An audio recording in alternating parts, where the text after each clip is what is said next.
All right, I want to talk about the new Canvas gradebook. This will actually be released on January the 1st. So when we come back from winter break, you'll have the new gradebook in place. Really the biggest differences are how you'll post grades to PowerSchool, and then also where you'll find some of the things that you're used to finding or using quite often. But there is a number of enhancements that actually give you some better ways to use the gradebook as far as sorting and ordering and things like that. So I'm going to take a few extra minutes today to make sure that you have a good understanding of the gradebook. So when you click on grades in Canvas, it will take you to this. Now it doesn't look a lot different. What they've done is they've collapsed some of the menus to give you a little bit more room to work with. So when we click on Gradebook here, if you use Mastery Grading using Outcomes, you can access the Learning Mastery Gradebook here. You can also look at individual students if you want to look at individual student performance. You can click on their individual view, and then Gradebook History. That's actually just a record of all the changes that you've made in your gradebook. So if you need to see, what date you put a grade in, if there's ever a question, you can go to Gradebook History and get that information. Now we'll scroll over to view. You can arrange this is the first enhancement that I see. You can arrange your assignments in a variety of ways. Now you can do it by assignment, alphabetically, or reverse alphabetically. Due date, oldest to newest, or newest to oldest. So that's a new one. If you want your most recent assignments to show up first, you would want to do newest to oldest. That way you don't have to scroll too much to actually find assignments that you might be looking for. You can rank them by points, and then also rank them by module if you are a module user. There's some filters you can put in place if you just want to look at if you use assignment groups or if you use modules. You can do some filters to kind of make your searching a little bit more efficient. That's a nice piece that they put in there. Statuses. This is another enhancement. You can actually customize your color code based on the status that you're using for that. Late, missing, resubmitted, dropped, or excused. You can change the colors accordingly just to give you a nice visual representation of general student performance if you want to look at those statuses. And there's a notes column. So if you want to put some notes in there about a student that are helpful for you to see in your gradebook, you're the only one that sees it, the student doesn't. You can add a notes column in there, or you can take it out.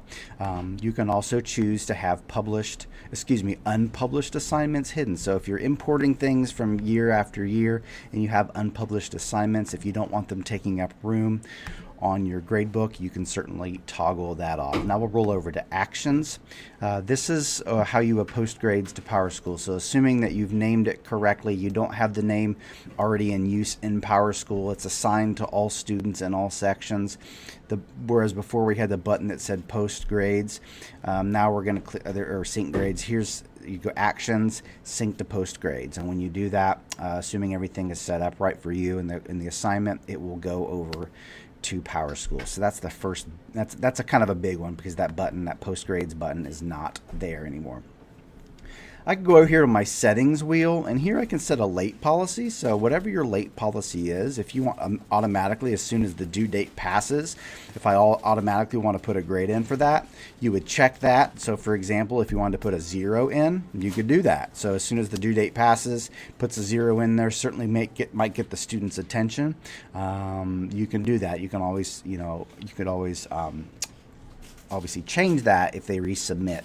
You can put that in there, but that is something that's new. And then also you can put an automatic deduction in for late submissions. So if you did 50% a day, you could set that up here.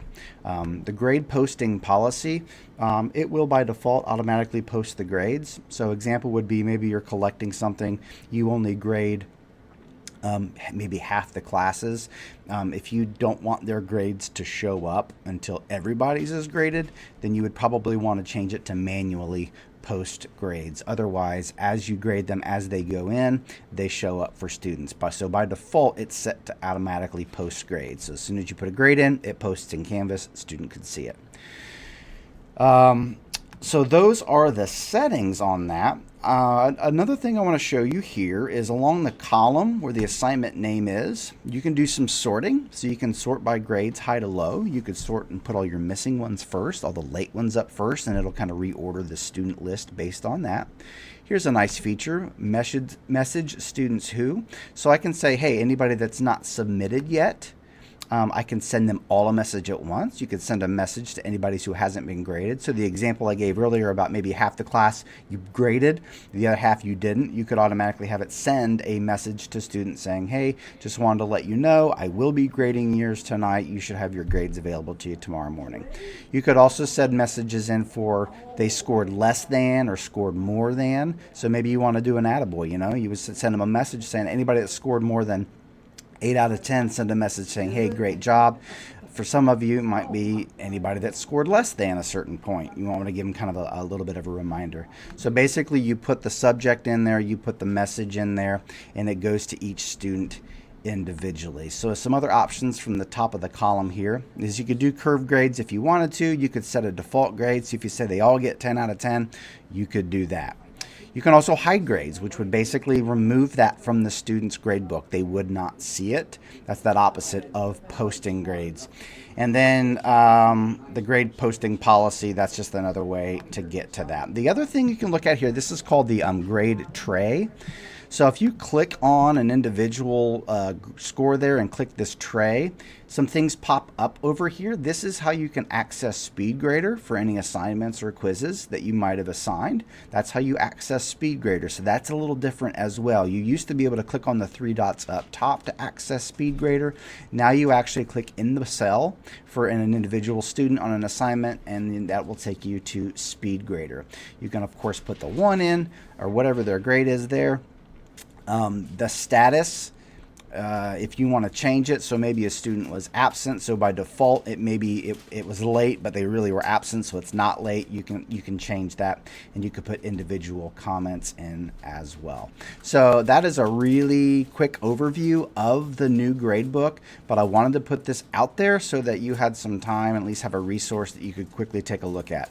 Obviously, if you have issues, things that you don't know how to do that you could do in the old gradebook that you're not seeing how to do it here, please reach out to any member of the e-learning team. We'll be glad to get you straightened out.